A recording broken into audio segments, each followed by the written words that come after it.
Halo semuanya, kita ketemu lagi di RYC On Air sore hari ini. Kita siap muji nama Tuhan sama-sama. Kita mau katakan, ku percaya padamu Tuhan, sebab Engkau Tuhan dan Allah kami. Come on. Kita bertepuk tangan bersama-sama. Come on.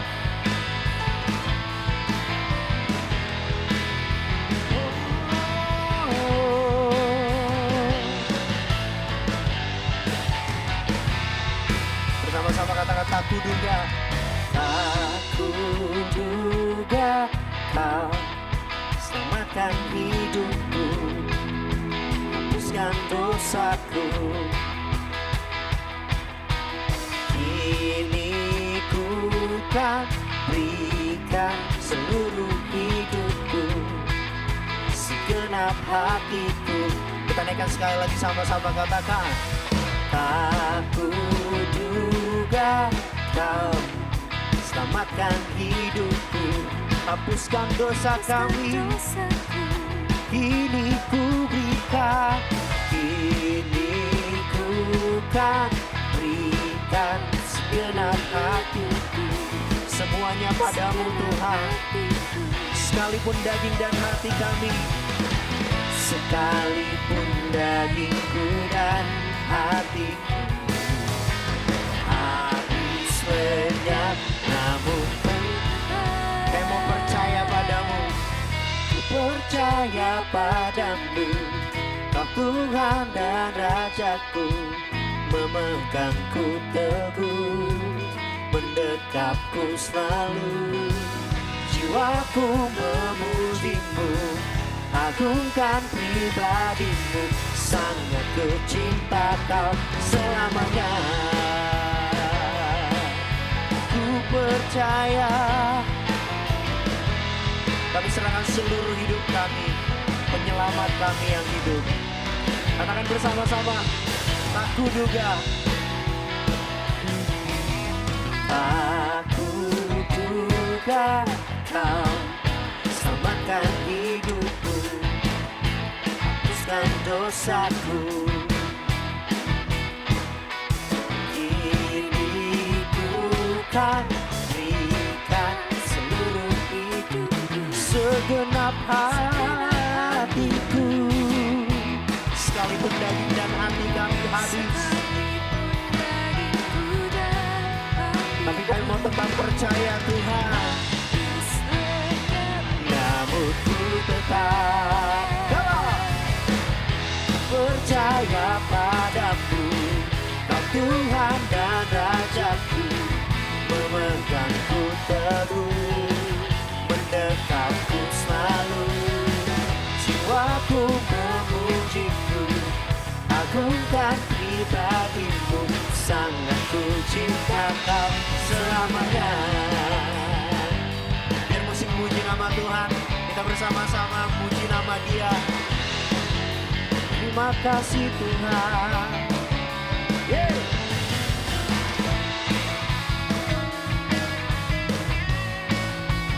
Kami serahkan seluruh hidup kami ke dalam tangan-Mu. Kami percayakan hidup kami Tuhan. Yeah.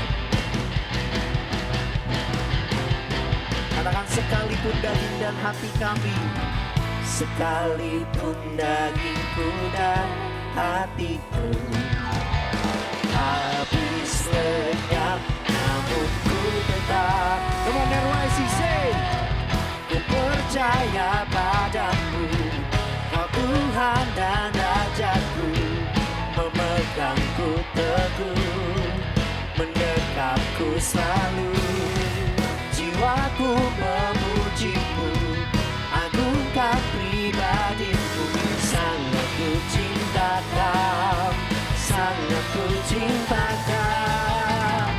Ku percaya padamu, Kau Tuhan dan Rajaku, memegangku teguh, mendekapku selalu. Jiwaku memujimu, agungkan pribadimu, sangat ku cinta Kau selamanya. Sangat ku cinta Kau, sangat ku cinta Kau, sangat ku cinta Kau. selamanya.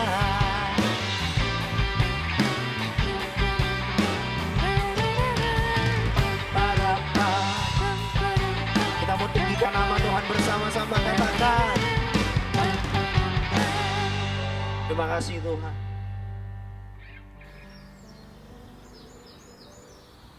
Shalom Sobat RYC, ketemu lagi di RYC On Air kali ini bareng sama saya, Grand. Dan hari ini kita mau ngobrolin satu tema yang udah teman-teman lihat di thumbnail YouTube kita ya, yaitu tentang menentukan posisi terhadap dunia. Menentukan posisi terhadap dunia. Nah teman-teman, orang Kristen dan orang pada umumnya, bisa dibilang semua orang di dunia ini, tidak bisa hidup di zona netral. Kita tuh nggak bisa netral. Manusia itu pasti memihak. Dunia ini tidak memberi kita kesempatan untuk netral. Netral tuh nggak ke kiri, nggak ke kanan. Nggak jahat, nggak baik.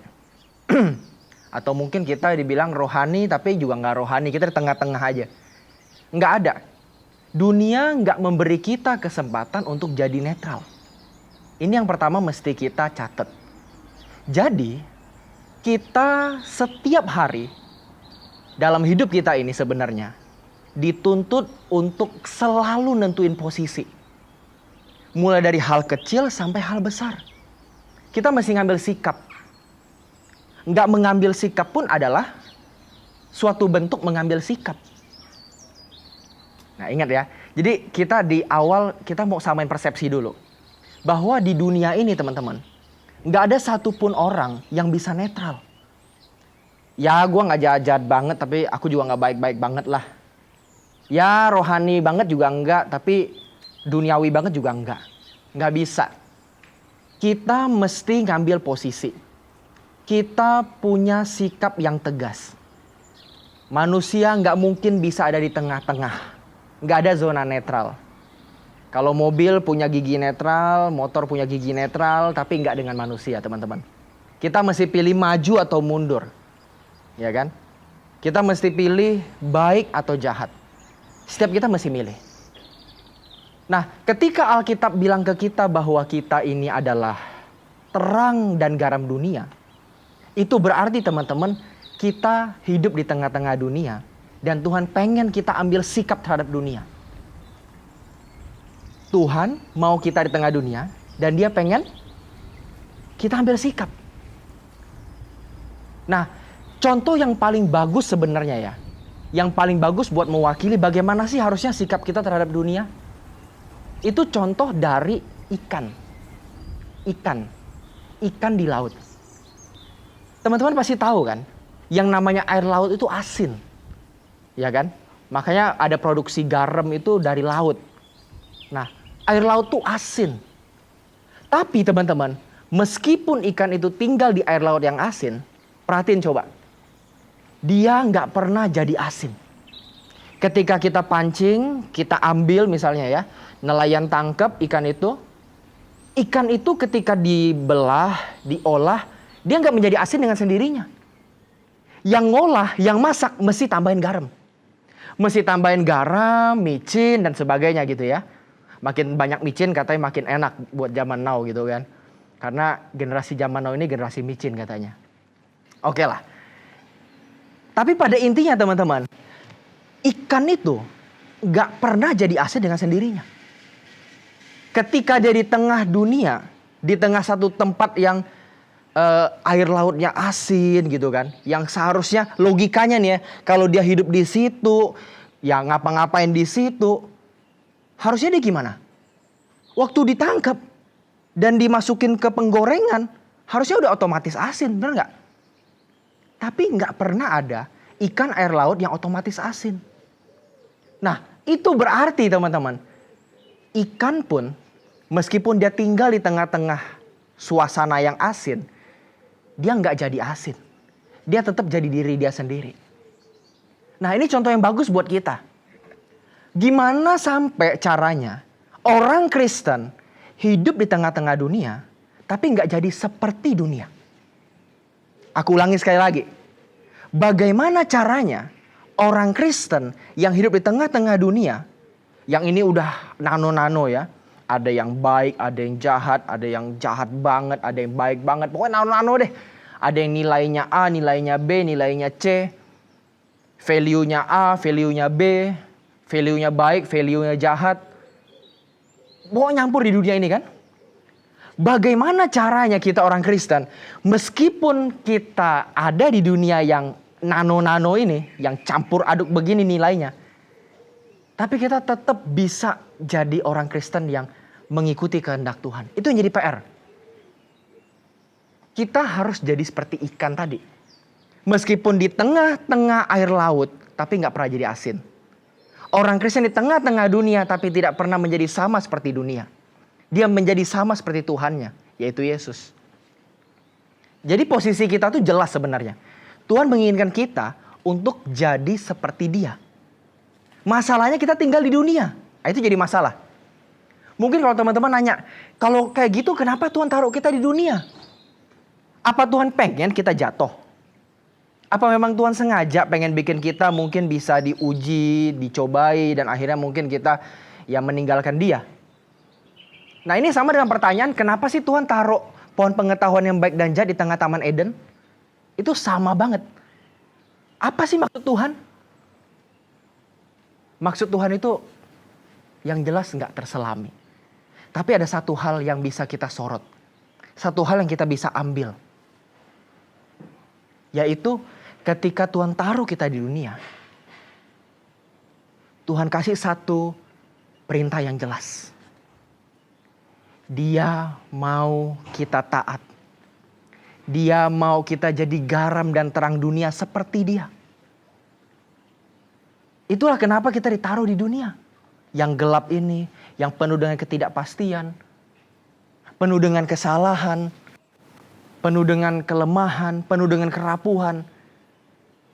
Kenapa sih Tuhan izinkan kita di dunia yang penuh dengan kesedihan, kerapuhan, kerentanan, ketidakjelasan, kesementaraan? Kenapa Tuhan? Justru teman-teman, di tengah-tengah dunia yang sementara ini, di tengah-tengah dunia yang tidak jelas ini, Tuhan mau kita belajar di sini untuk jadi garam dan terang dunia. Tuhan gak bilang garam dan terang gereja. Tuhan gak bilang garam dan terang keluarga tok. Tapi Tuhan bilang garam dan terang dunia. Artinya apa? Skup kita itu sampai dunia. Skup kita itu lebih luas daripada yang bisa kita pikirkan. Lingkungan kita, lingkup kita itu luas. Tuhan percaya banget sama kita. Untuk bisa jadi berkat. Dan untuk jadi berkat, kita harus jadi taat dulu. Jadi seperti Dia. Kalau enggak kita pasti digarami dunia. Kita diterangi dunia.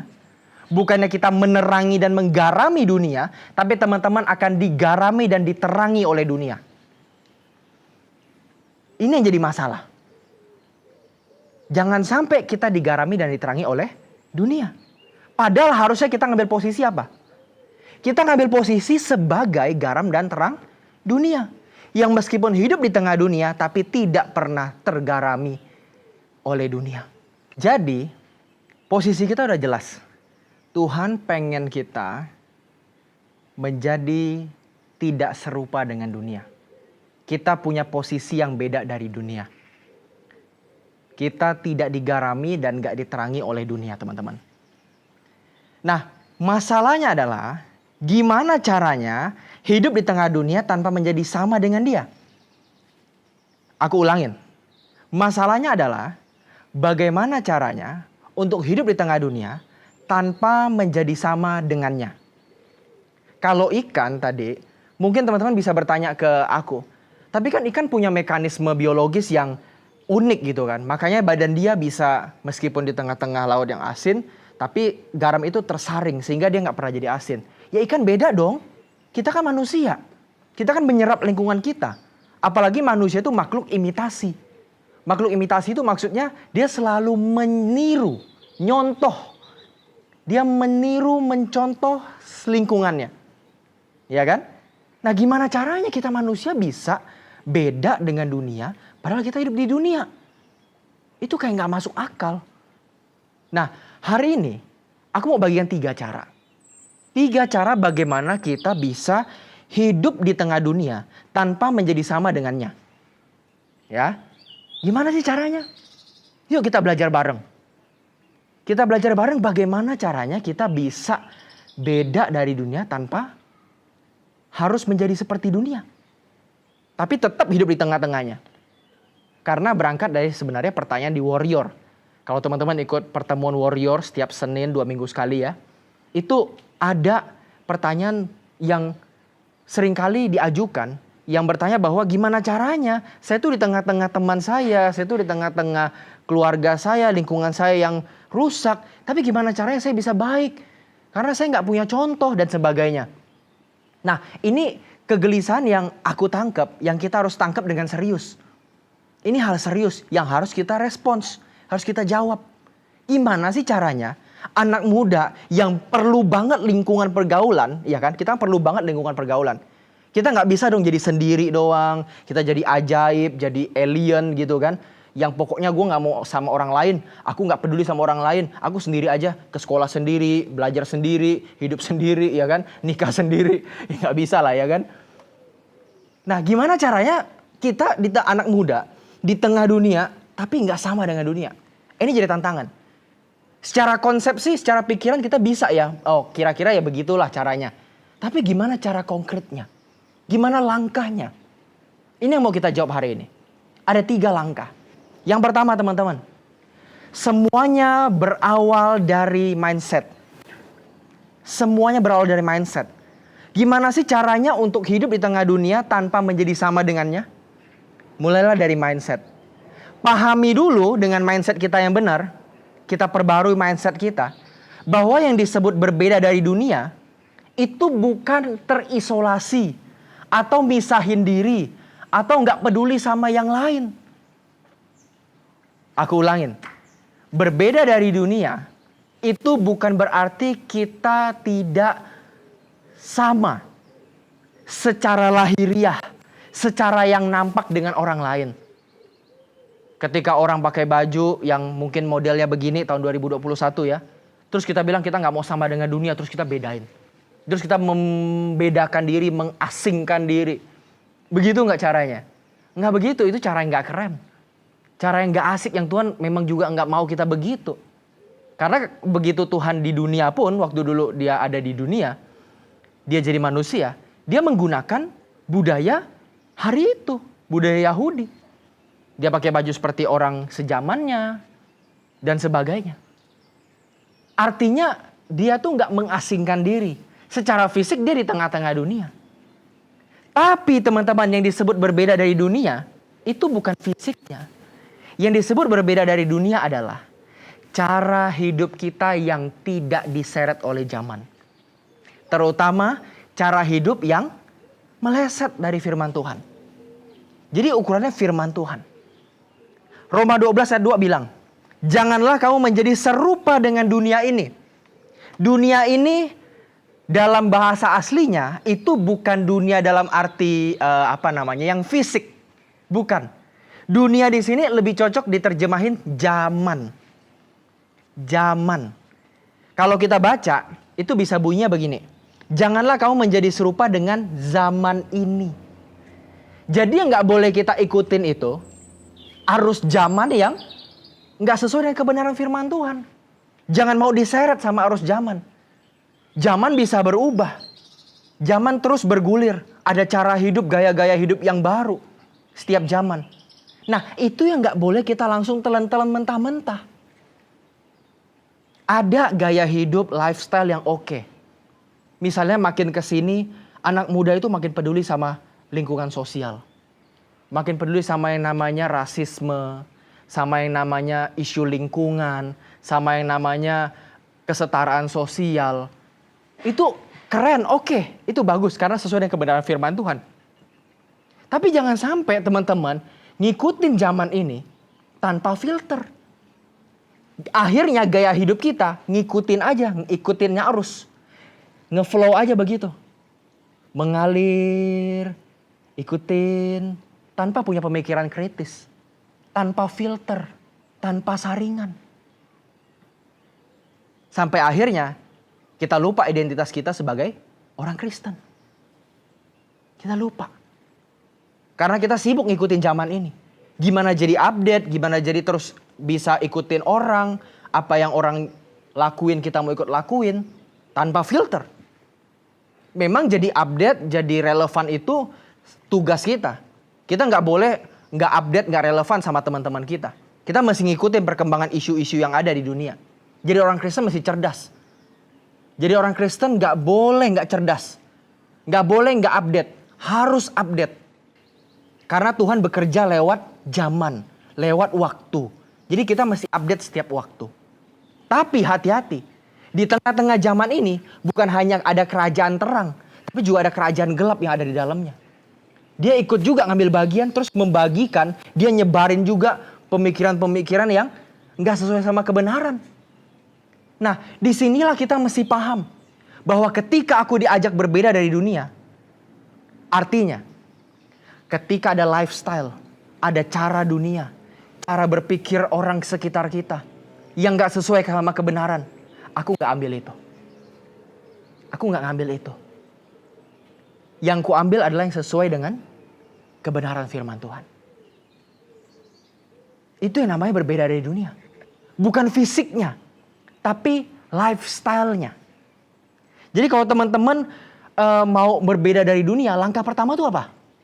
Langkah pertama adalah teman-teman pahami dulu, apa sih yang disebut berbeda dari dunia? Jangan bergerak dengan tanpa arah. Teman-teman, wah aku harus berbeda dari dunia. Cuma apa bentuk berbedanya, seperti apa berbedanya, oh bodo amat, hajar aja.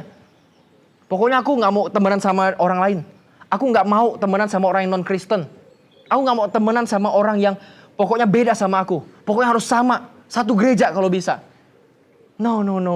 Bukan fisiknya, bukan statusnya, bukan labelnya, sukunya, gerejanya, no, bukan. Tapi gaya hidupnya. Yang diajarkan oleh zaman ini. Jangan sampai teman-teman terseret arus zaman. Itu maksud firman Tuhan di mana kita dibilang gak boleh serupa dengan zaman ini. Artinya jangan ikutin tren zaman yang gak bener loh. Itu maksudnya. Jadi yang mesti ditinggalin itu apa? Trennya. Paradigma yang mesti dibuang apa? Paradigma yang melawan firman Tuhan. Pemikiran apa yang mesti ditinggalin? Pemikiran yang bertentangan sama kebenaran. Memang akhirnya kita gak bisa sepopuler orang yang nekat buat ngikutin secara gila-gilaan sama zaman ini. Memang kita akan kalah populer. Kita pasti kalah populer. Tapi ketika kamu tahu bahwa ini adalah kehendak Tuhan dan kamu melakukannya, Alkitab katakan suatu hari kita akan berbahagia akan perbuatan kita. Pahami ini. Gaya hidupnya yang beda. Lifestyle-nya. Kalau orang-orang bilang, ya jangan maafin orang cepet-cepet. Biarin dia menderita dulu. Biarin dia minta maaf di media sosial. Kita kasih dulu dia. Supaya ngomong di media sosial kita permaluin dulu. Mungkin zaman ini ngajarin itu. Meskipun gak semua permintaan maaf di media sosial itu salah ya. Tapi kalau kita sampai pengen permaluin orang dengan dia minta maaf di media sosial. Kalau dia pernah salah sama kita. Terus kita lakuin itu dengan kebencian. Dengan harapan dia jadi akhirnya dipermaluin. Kamu lagi ngikutin cara zaman ini. Tren zaman ini yang gak sesuai dengan kebenaran. Tren zaman ini yang sama sekali Tuhan gak kehendaki. Engkau bukan hakim. Engkau bukan orang yang harusnya menjatuhkan saudaramu. Tugas kita adalah mengasihi dan mendampingi orang yang bersalah sama kita. Nah, ketika kamu tahu ini, oh dunia mungkin ada ngajarin kita, udah permaluin aja orang yang jatuhin kamu. Bikin dia malu.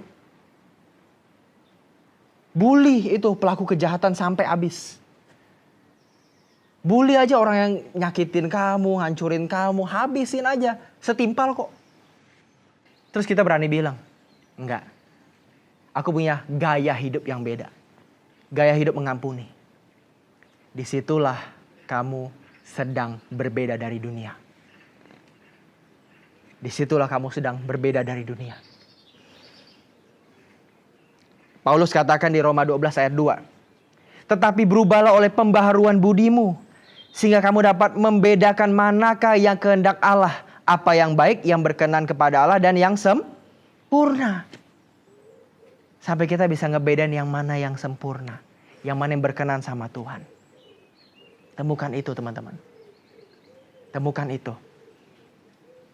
Ya, temukan itu. Karena nanti di dunia akan datang, kita akan terus berhadapan dengan kehendak Allah.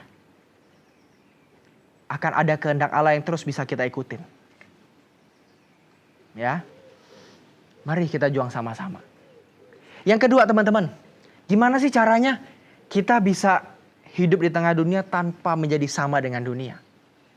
Tadi, pertama setelah kita perbaharuin pikiran kita belajar firman, gaya hidup mana yang benar dan gaya hidup mana yang gak benar. Yang mana yang mesti kita ikutin di tren zaman ini, yang mana yang mesti kita tolak trennya. Yang kedua teman-teman, jangan lupa. Nekat buat hidup untuk sesuatu yang gak populer. Nekat buat hidup untuk sesuatu yang gak populer. Nekatlah untuk hidup demi sesuatu yang tidak populer. Mengasihi musuh tuh gak populer. Yang populer tuh hajar, balikin dia. Permaluin dia. Kalau bisa bikin satu sekolah, satu kampus, satu tempat kerja, bikin dia tahu dia kayak gimana orangnya. Yang aslinya kayak gimana tuh biar dia tahu. Biar semua orang tahu. Itu yang populer kan? Tapi kalau kita berani hidup buat yang gak populer, kita tutupin kesalahan dia. Kita tegur dia 4 mata. Kita bilang jangan lakuin itu lagi. Kali ini mungkin berhadapan sama aku yang aku bisa ngampuni kamu. Belum tentu suatu hari orang bisa berpikiran yang sama. Nasihatin dia dengan kasih. Mungkin gak populer. Tapi disitulah kita menjadi berbeda dengan dunia. Jangan cuma di teori kita bilang, oh gaya hidup ini yang benar, gaya hidup yang itu gak benar. Oh yang harusnya yang ini, gak boleh yang itu. Teori gampang teman-teman. Aduh teori gampang kita. Kita tahu yang mana yang benar, yang mana yang salah. Seringkali anak muda tuh jatuh bukan hal yang dia gak pernah tahu. Anak muda tuh jatuh di hal yang dia udah tahu, tapi dia gak berani nekat untuk melakukan kebenaran itu. Why? Kenapa? Karena gak populer. Gak nyaman untuk dirinya. Gak keren, gak asik. Hari ini aku ngajak kita. Berani gak kita jalan di the road less traveled? The road less traveled. Jalan yang jarang dilintasi. Jarang yang sepi dilintasi. Apa itu jalan yang sepi dilintasi? Jalan hidup Tuhan Yesus. The road less traveled is the way of life in Jesus Christ. Jalan yang jarang dilintasi orang adalah jalan hidup dalam teladan Tuhan Yesus. Ketika teman kita dibully, ketika teman kita ngomongin orang, kita ketawain gak? Kalau mau ikut tren, kalau mau ikut yang populer, ikut ketawain. Supaya kita nyatu sama mayoritas. Kan banyak ngetawain nih. Misalnya di kelas kan, kita cengin orang, kita bully orang, kita ngata-ngatain orang ya kan. Kayaknya asik ya. Tapi pernah nanya gak beban mental si yang diomongin itu, yang dibully itu? Gimana beban mental dia? Gimana mental health dia? Kesehatan mental dia gimana? Hancur gak hati dia? Dia ngerasa punya temen gak, punya sahabat gak?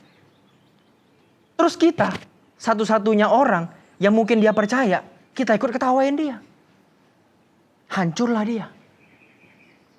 Kalau kita mau hidup untuk sesuatu yang gak populer, yuk berani ngomong ke yang lain. Udah, jangan gitu, keterlaluan. Udah keterlaluan, kasihan. Mungkin kita bisa ikut dibully. Kamu bakal bertanya, loh kalau kita ikut dibully gimana? Aku mau bilang, itulah yang namanya memikul salib bersama Tuhan Yesus. Ingat cerita Simon dari Kirene yang membantu Tuhan Yesus memikul salib? Hari ini kita gak dapat kesempatan itu. Gak bareng sama Tuhan Yesus di Golgota. Tapi ada Yesus kecil yang lagi menderita di sekitar kita. Mungkin teman kita, mungkin keluarga kita. Atau tadi contoh yang aku bilang, teman kerja kita atau teman sekolah kita yang dibully sama orang. Dia mungkin menderita tapi gak ada yang bela. Dialah Yesus kecil. Miniatur Yesus. Yang kita bisa bersama dengan dia pikul salib. Kita bisa ringanin beban dia.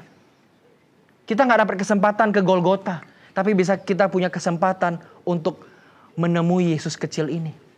Menemani Yesus kecil ini. Berani gak kita ngelakuin itu?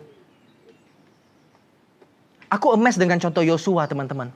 Yosua itu salah satu pemimpin Israel yang sangat berani untuk ngambil jalan yang sepi untuk dilintasi. The road less traveled. Dia berkata, tetapi jika kamu anggap tidak baik untuk beribadah kepada Tuhan, pilihlah pada hari ini kepada siapa kamu akan beribadah. Allah yang kepadanya nenek moyangmu beribadah di seberang sungai Efrat, atau Allah orang Amori yang negerinya kamu diami ini. Perhatikan kata Yosua di Yosua 24 ayat 15.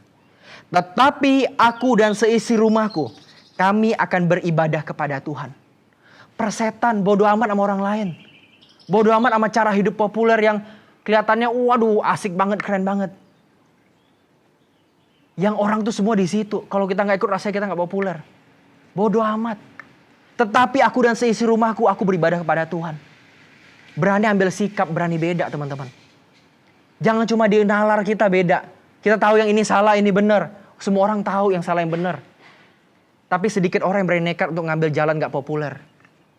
Beranilah hidup untuk hal yang gak populer. Itu yang kedua. Dan yang terakhir teman-teman. Ketika kamu udah lihat betapa banyaknya pekerjaan Tuhan. Ketika kamu udah lihat banyak Yesus-Yesus kecil di mana kamu harus bantu mereka. Kamu jalan bersama dengan mereka. Kamu ambil bagian dalam pekerjaan Tuhan yang mungkin gak populer. Jangan lupa kamu gak bisa sendiri. Slogan Liverpool, you will never walk alone, itu masih kita hidupin. Kamu gak boleh hidup sendiri. Yang ketiga, yang paling penting itu adalah bangun support system. Gimana sih caranya supaya kita hidup di tengah dunia, tapi nggak sama dengan dunia? Mesti punya support system yang punya goal yang sama. Karena kalau enggak kita pasti akhirnya keseret. Liverpool aja bisa bilang kamu gak akan pernah jalan sendiri. Artinya Liverpool itu satu klub bola yang pengen bareng-bareng terus, ya kan? Liga Champions lagi anget kebetulan nih, ya kan? Nah, gimana kita? Banyak orang Kristen ngerasa bisa jalan sendiri. Bisa hebat sendiri. Oh, gue bisa kok. Gak peduli orang lain.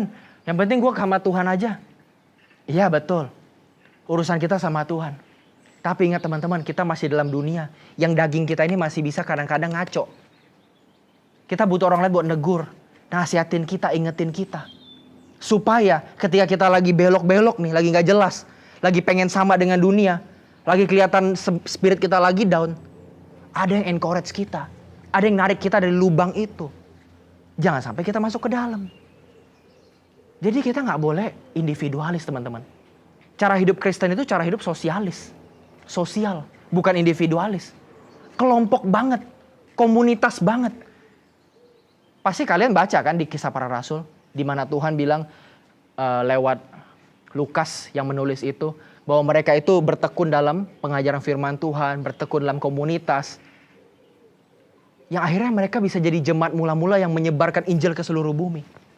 Nggak ada yang single player, nggak ada yang solo. Semuanya multiplayer. Semuanya kelompok komunitas. So temukan komunitas kalian. Nggak harus di komunitas GSKI atau Rehobot atau apapun. Nggak harus. Dimanapun kalian tertanam, milikilah orang yang punya goal yang sama.